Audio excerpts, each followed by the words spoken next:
welcome back to another video. This really popped when I saw it. That to me is a monster increase. Again, this book got hot. This book is ready to go higher. So let's jump right into it. We are back today with another statue review from Diamond Select Toys.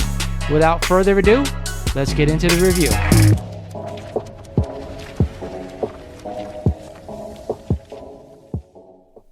What is going on, YouTube? This is Lawrence over at Mighty Comics and Collectibles, and thank you for joining me for another video here on the channel. Today, of course, is our Hot 10 breakdown of the week, where I give you the 10 hottest comics according to the Key Collector app, and I break them down for you guys, letting you know which I'd be buying, and of course, which I'd be staying away from. Before we get started in the video, like always, I want to remind you guys, if you're not a current sub of the channel, I put out weekly content. Hit that sub button for me, smash the like button. If you want merch, I got you covered. Check out the links below. With that said, let's get into this week's breakdown.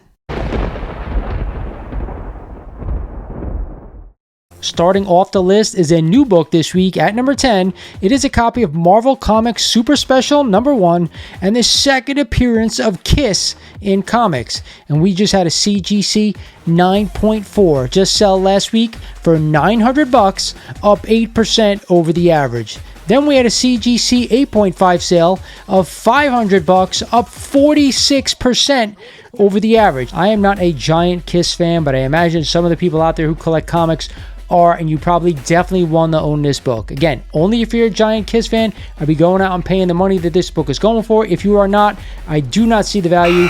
I'd be staying away. At the 9th spot this week is a copy of Marvel Team Up number 14, and features the guest appearance of Invincible in the Marvel Universe, and a CGC 9.4 just sold the prior week for $225, up 13% over the average.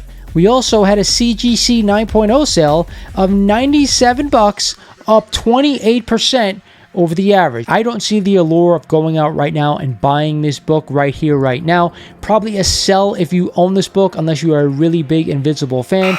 But then again, a 9.0 for under $100, who can go wrong with that, especially if there's a lot of spec out there regarding if it may happen again. I don't think it's going to happen, but hey, if you're an Invincible fan and want to spend the money, be my guest. If not, I'd be staying away. Back on the list at number 8 this week is a copy of Conan the Barbarian number 1 and the first appearance of Conan in comics, and a CGC 9.4 just sold last week for $1,500, but up only 1% over the average. Then we had a CGC 8.0 sale of $680, up 22% over the average. You guys know I'm a big advocate of buying Silver Age books right now. I gave this book a thumbs up last week, and I'll be doing it again this week, especially at high grades. It's still relatively cheap. You never know when they may come out with something good regarding to Conan, but the way things are going, I really wouldn't count on it. Coming in at number 7 this week is another new book to this list. It is a copy of Hero for Hire number 1 and the first appearance and origin of Luke Cage.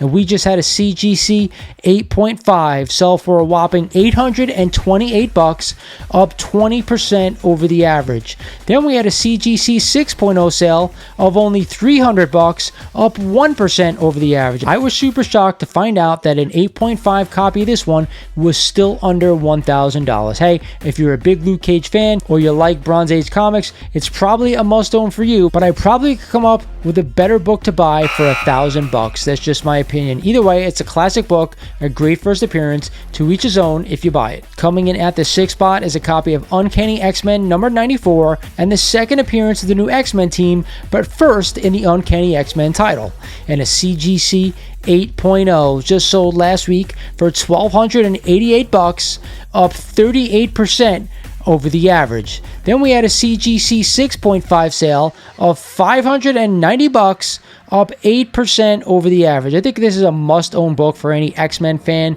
but for me or anyone out there who's not a crazy X-Men fan, I'd probably rather own Giant Size X-Men 1. That's where I'd be putting my money, not into this book. But hey, I don't think you can go wrong if you like Bronze Age books and you want to own the book. But for me, I'm staying away. Falling all the way from the top spot down to number 5 is a copy of Star Wars number 1 and the first appearance of the OG Star Wars characters, minus a few.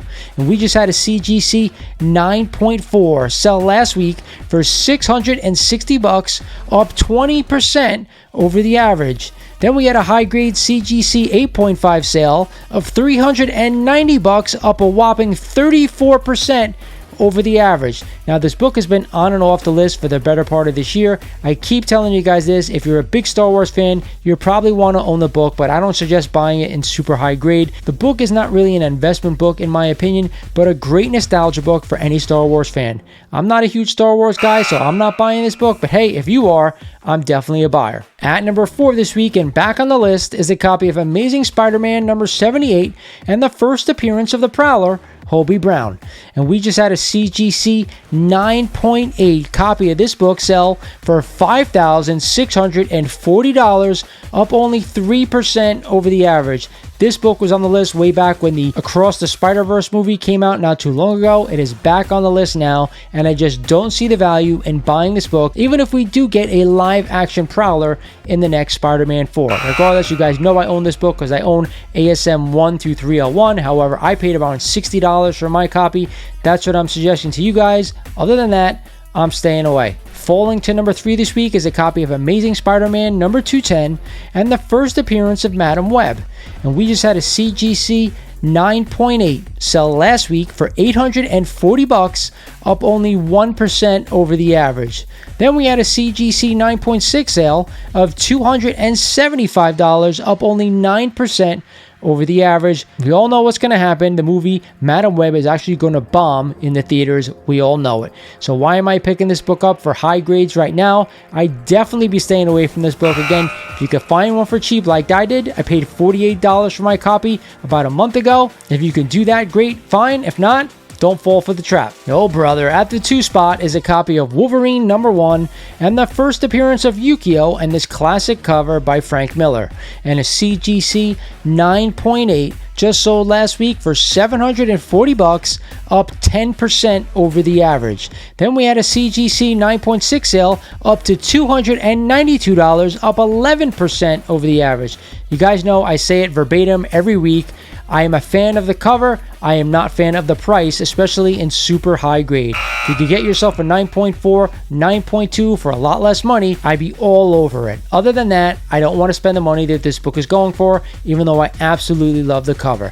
This book will just not go away though. It will not go off the list. I hope you guys own the book already, because right now if you're trying to buy it, it's going to be really tough. And at the top spot this week, I am not shocked. It is a copy of Godzilla number 1 and the first ongoing Godzilla series published for the US market. And we just had a CGC 9.8 sale of this book up to $550, up 32% over the average. I believe we had a 9-point sale the previous week for around $500, so this book is still going up. I said it last week, I do enjoy the Godzilla movies, and there is one right now out in the theaters that I hear is absolutely phenomenal. It still doesn't make me want to buy the book in a 9.8 or any other grade. I'm just not into it. Regardless, that is the list for this week. And again, there's a lot of great books on this list. And this is a hard one to pick the best buy of the week. But I'm going to say this right here, right now. Out of the 2 books, Conan the Barbarian number 1 and Uncanny X-Men number 94, it's a toss-up. It really freaking is. If you prefer silver and first appearances, I'd be all over Conan. But if you're a big X-Men fan, I'd probably be buying Uncanny X-Men number 94. Other than that, I probably won't be spending my money on any of these books. Hope you guys enjoyed the list. This is Lawrence over at Mighty Comics and Collectibles saying thank you for watching, and I'll talk to you guys soon.